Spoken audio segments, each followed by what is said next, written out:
again, your patent insider, helping you transform your idea into a patent application using insider secrets that I learned from 10 years inside the patent office. So, welcome back. If you've been watching the other videos, we've done a few videos. We're talking about the 4 fundamental steps of the patent process. So we talked about the first 2, and in this video we're going to talk about the third one. This is actually going to be a pretty long video, longer than the other 2 because we have actually some things to discuss. So I'm going to break this down into 3 different parts. But if you want to learn more about the first 2 steps in the process, go back and watch the other video. We have the first one on doing your due diligence, the second one on the provisional patent application. Hear more about it in detail in those first 2 videos. And with that, we'll go ahead and get started. Step number 3 out of the 4 fundamental steps of the patent process. So we have what's called filing a non-provisional utility application. We talked about last time, if you file a provisional, you get 12 months, no questions asked, 12 months, 1 complete year, 1 calendar year of patent protection. But when that year is up, the day after that year is up, that protection is gone, unless you do one thing, and that is convert that provisional into what's called a non-provisional, meaning it's not a provisional, it's an actual full application, which is also called a utility application. This application is legally binding. This application is kind of set in stone. This application actually is going to be examined by the office. You're going to have some correspondence and feedback on what they think about your idea, whether or not it's new. So we have a lot to talk about here. So I'm going to break this down into, it's going to be a pretty long video, longer, and then we kind of might have to break it up into a couple of other parts just to make sure we are able to address the concepts in full. So the first part, when you I like to break this down into 3 processes, so 3 parts basically. The first part is the initial filing. So you have a non-provisional application, pretty much like you did the provisional, you have to file something with the patent office. The thing that's different about this, what we write in this non-provisional is set in stone. We can't add something to it later that we didn't already include at the beginning. So we have to be very, very deliberate about what we write in this. This is why, if you have done a provisional yourself, at this point you definitely need to hire a professional, because I can't tell you how many applicants that I get that come to me or come to my colleagues, and basically they filed it themselves. They filed a non-provisional thing to be cheaper, and they're stuck.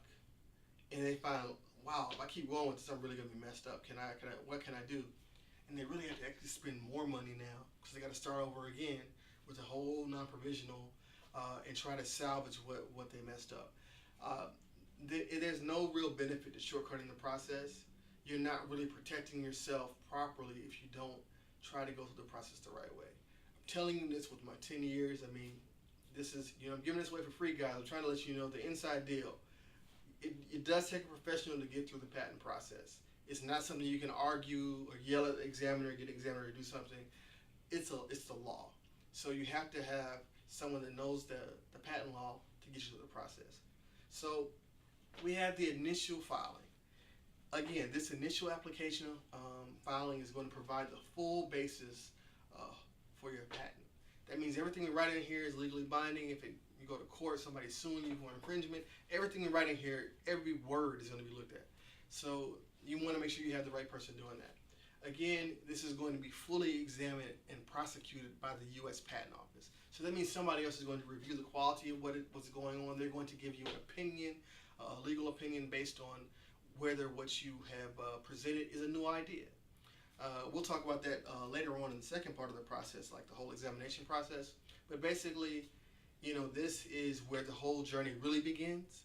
This is where it actually starts to really, really count in terms of the quality of your patent, and this is where it really pays to have a professional. So with that being said, like I said, we're going to try to break this into a few other parts, but we're talking right now about the third step of the 4 fundamental steps of the patent process. That's how I like to break it down, the 4 fundamental steps.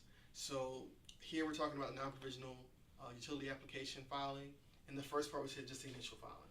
So that means that you've drafted the application, you or your representation has drafted the application, You've had a series of meetings with them where you go over, like you work with me, basically I'm going to talk to you, we're going to go over, you do full disclosure of the application or of your invention or innovation to me.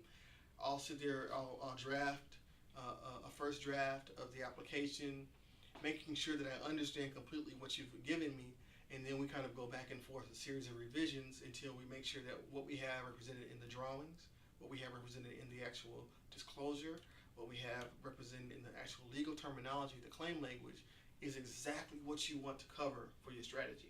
Sometimes it pays to have more than one non-provisional. What do I mean? Let's say you have, at the time you did the provisional application, there was one aspect of the invention that really jumped out at you, and that was really what you were focused on, but you did have some variations in there. Over the course of a year, maybe some of those variations are more important. And we would have a case where we don't want to do what's called try to get a patent on more than one invention in one application. The rules of the patent law are very clear that you can't do what's called double patenting. It means that you can't patent two things in two different applications that are the same. And you also can't patent two different inventions in one application, which is the office calls that they have to restrict the two applications and basically make you choose one invention.